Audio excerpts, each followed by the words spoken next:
السلام عليكم، انا انس خالد. الحلقه النهارده بعنوان اسوأ 5 افلام مصريه في 2023. ومبدئيا حابب اوضح جمله ان الاسوأ ده بالنسبه لي ممكن اي شخص يختلف عليه، ممكن اي شخص يشوف الافلام اللي انا بقول عليها سيئه جدا يعجب بيها جدا، يبقى بالنسبه له من الافضل. ده شيء طبيعي جدا. وبس من غير ما اطول في المقدمه نروح للمركز الخامس. فيلم بعد الشر من بطولة علي ربيع. لازلت شايف ان علي ربيع، انا قلت الجملة دي في الحلقة بتاعت مراجعة مسلسل النص التاني، الكوميديا بتاعته في المسرحية تختلف كتير جدا عن الكوميديا بتاعته في الأفلام، عن الكوميديا بتاعته في المسلسلات. فرق كبير جدا صراحة. هل الكوميديا في الفيلم وحشة؟ لا يعني فاهم، مش لدرجة وحشة، مش لدرجة عار اللي هو الفيلم سيء. الفيلم فعلا سيء، الفيلم فعلا مش اللي هو خالص. وعلي ربيع كوميديته في المسرحية ما تتقارنش خالص بالافلام والمسلسلات. صراحه بالنسبه لي لغايه دلوقتي لسه ما لقيتش العمل اللي اقول علي ربيع لا ده فعلا طلع اللي عنده. علي ربيع ما طلعش ربع اللي عنده فعلا في الافلام والمسلسلات. الفيلم بيتكلم عن شخصيه اسمها سولي بيهرب من مراته، وبعد كده يكتشف ان هو متعلق بواحده اسمها مريم، وما يقدرش ان هو يتجوزها بسبب تعويذه سحريه اتعملت عليه.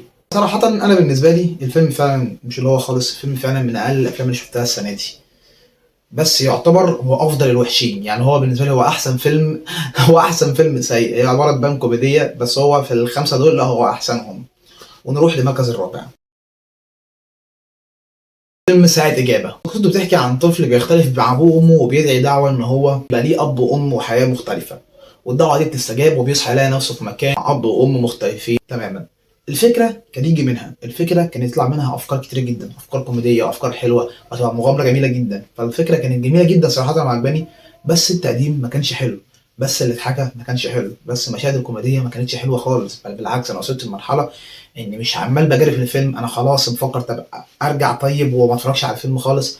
مش قادر فعلا اكمل الفيلم لحد الاخر. فيلم صراحة مش عايز اقول أنا بأفور، الفيلم مش اللي هو العار خالص، بس فعلا فيلم سيء. يعني فعلا فيلم من اقل الافلام اللي شفتها، من اكتر الافلام اللي كنت فعلا نفسي اوقف كده وخلاص كفايه لحد هنا، مش عايز اكمل الفيلم. اتحكى بطريقه مش حلوه، اتقدم مش حلو، المشاهد اللي كان المفروض تبقى كوميديه كانت بايخه خالص صراحه، ما كانش فيها اي نوع من الكوميديا، سواء مشاهد طفيفه خالص او فيها كوميديا حاجات بسيطه خالص، يمكن في مشهد ولا مشهدين في الفيلم. فاهم اللي هو مش كوميديا، انت يعني شبه ابتسامه. فاهم الفكره؟ فصراحه هو فيلم سيء، فكان لازم يبقى موجود معانا في القائمه دي. ونروح للمركز التاني. فيلم حسن المصري، واللي بيحكي عن شخص يعاني من تأنيب النفس بعد ما فقد أخته ومراته، وبيلجأ إن هو يشتغل سائق أو حرس شخصي لفتاة مراهقة، بيحس إن هو بيعمل حاجة لما بيحرص مثلا أي شيء، وبيقوم بحمايتها وإنقاذها من أي خطر بيقابلها. صراحة الفيلم مش عارف، هو مش فرصة مهدرة، هو كان يجي منه بس ما جاش خالص. الفيلم كان ممكن يطلع منه شيء كويس بس ما فيش. فيلم الإخراج فيه كان سيء جدا جدا جدا، يمكن أسوأ فيلم إخراجيا في الخمسة اللي هقولهم. على مستوى الكتابة كان في عناصر أنا مش عارف يعني إيه يا جماعة، دي اتشالت طيب، دي اتحذفت. مش منطقي يكون في مشاهد كاملة وفي حوارات كاملة وفي أحداث كبيرة في الفيلم ملهاش تفسير، ملهاش أي سابق مثلا إنذار، أي شيء مثلا وضح لنا، مفيش أي شيء.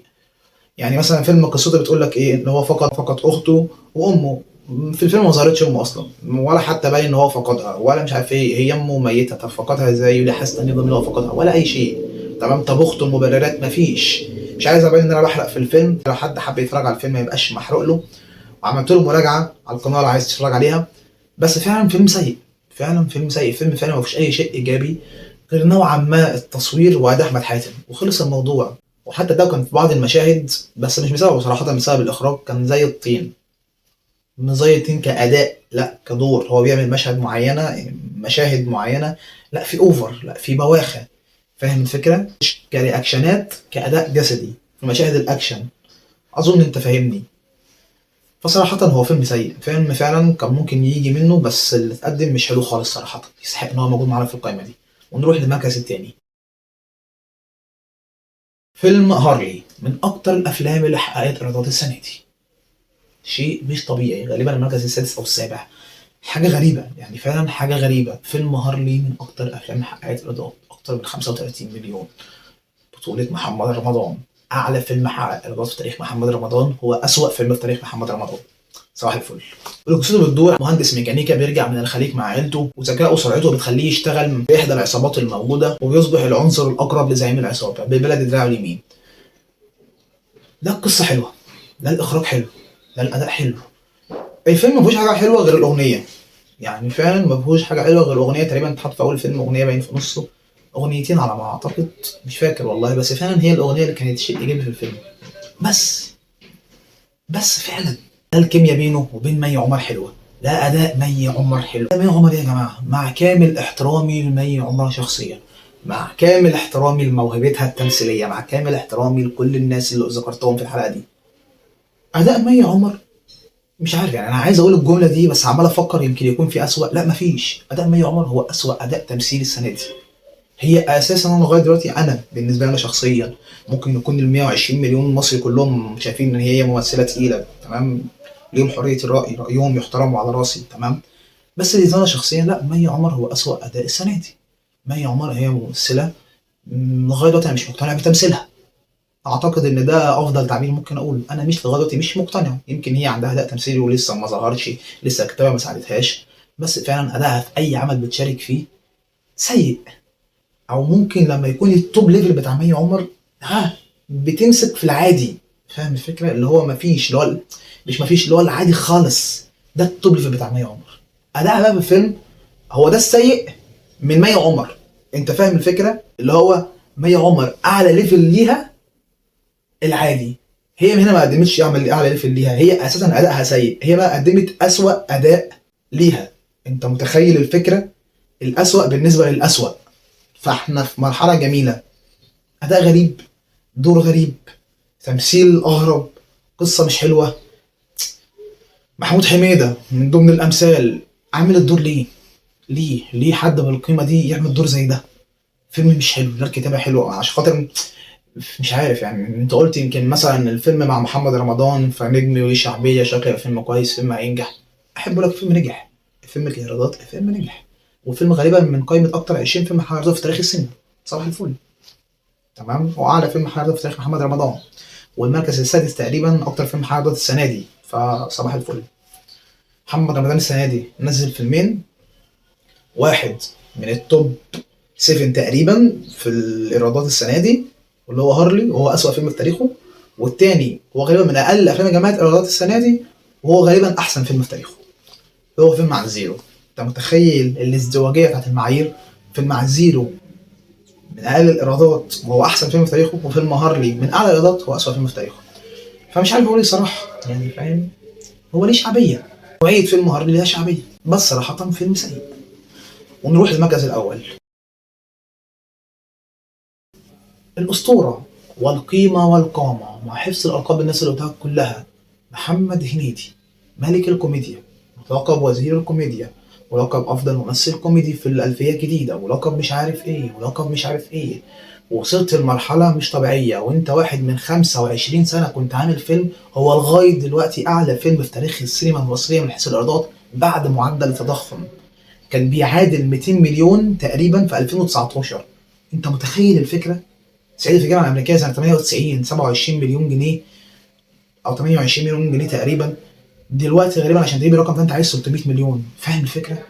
فانت راجل من 25 سنه انت كنت التوب في التاريخ، بعد 25 سنه منزل فيلم مرعب بريمو.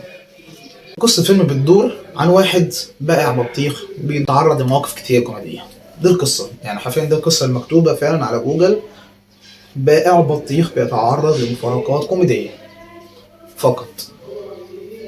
لك أن تتخيل الكتابة، لك أن تتخيل السيناريو، مفيش قصة، مفيش طين، مفيش أداء، مفيش حاجة، فاهم الفكرة، مفيش إخراج، مفيش كوميديا.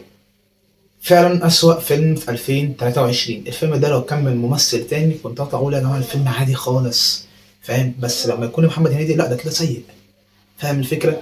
الموضوع بالمثال، الناس اللي بتحب الكوره هتفهمني، لما اجي اقول لك ان في مهاجم كان 15 جون السنه دي هتقول لي يا عم رقم كويس، رقم مش وحش 15 جون، يعني غالبا ماتش وماتشين لا، او ماتش وماتش لا، فاهم، في 15 جون 20 جون ده رقم مش وحش.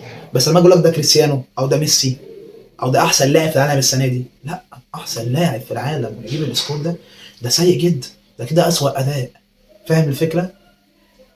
فالفيلم تقييمي ليه ممكن يكون 5 تقريبا من 10 أو 4 من 10، بس لما أسمع إن فيلم من بطولة محمد هنيدي، لا الفيلم تقييمه 2، فاهم الفكرة؟ قيمة محمد هنيدي مرعي بريمو، ده تعليق صراحة، صراحة حاجة تزعل، بصراحة فعلا حاجة تزعل. لما محمد هنيدي راجل البطل، نجم شباك. محمد رمضان راجل البطل. احمد حاتم راجل ممثل تقيل جدا وبينزل افلام جميله جدا وليه افلام رائعه ومن الافضل في العقد الاخير بالنسبه لي. ينزلوا افلام هي بالجوده دي؟ لا يا جماعه، لا يا جماعه، مش للدرجات دي يا جماعه. يا جماعه في ناس لسه اول بدورة ليها ومش عارف يعني الفرق، مفيش فرق كبير قوي كقيمه فنيه. احمد داوود عامل فيلم يوم 13، فيلم مش اللي هو، بس كراجل اول بطوله ليه. بص يا راجل، بص في الافلام. اكرم حسني اول بطوله ليه في فيلم العميل صفر، يا نهار ابيض يا نهار ابيض، ما يتقارنش باخر 5 افلام محمد هنيدي. فاهم الفكره؟ فصراحه حاجه تحزن للي احنا وصلنا له. وصلنا لمرحله مفيش افلام كوميديه من الابطال، خلاص كده انسى. يعوض بالبلدي لغايه دلوقتي، يمكن بعد كده يحصل اي شيء، بس لغايه دلوقتي يعوض ربنا في نجوم الكوميديا كلهم اللي هم الابطال، اللي هم هنيدي، حلمي، يعني رمزي، محمد سعد. الناس دي فعلا كلها اعمال سيئه. يعني هي اعمال لو لحد تاني هقول له برضه سيئه، فلما يكون ليك انت لا، ده كده فيلم سيء جدا جدا. فاهم الفكره؟ مفيش غير بعض الاعمال القليله اللي عادي، بس لما يكون النجوم زي دي، لا يا جماعه، لا يا جماعه، ده مش مستواك خالص. محمد هنيدي لو نزل فيلم ككوميديا، مش كتقييم، ككوميديا مثلا 8.5 من 10، هقول لا ده مش ليفل هنيدي. ليفل هنيدي 10/10. ليفل، ما هو انت احسن واحد في مصر على ايه؟ انت احسن ممثل كوميدي في مصر على ايه؟ على اساس الحاجات القديمه. خليت الواحد بقى بيحط سقف توقعات وهو داخل ان الفيلم ده كوميديا تحفه. الفيلم ده المفروض وشيء طبيعي ومش ابهار. يعني لما اطلع بعد السنه دي ما تخلص اقول افضل ممثل كوميدي في 2023 وافضل عمل كوميدي في 2023 محمد هنيدي، ده مش انجاز، ده العادي بتاعه. اسوأ فيلم، دي حاجه تزعل. ايه بس كده. تعالوا نلحق الاشتراك والاشتراك وسلام.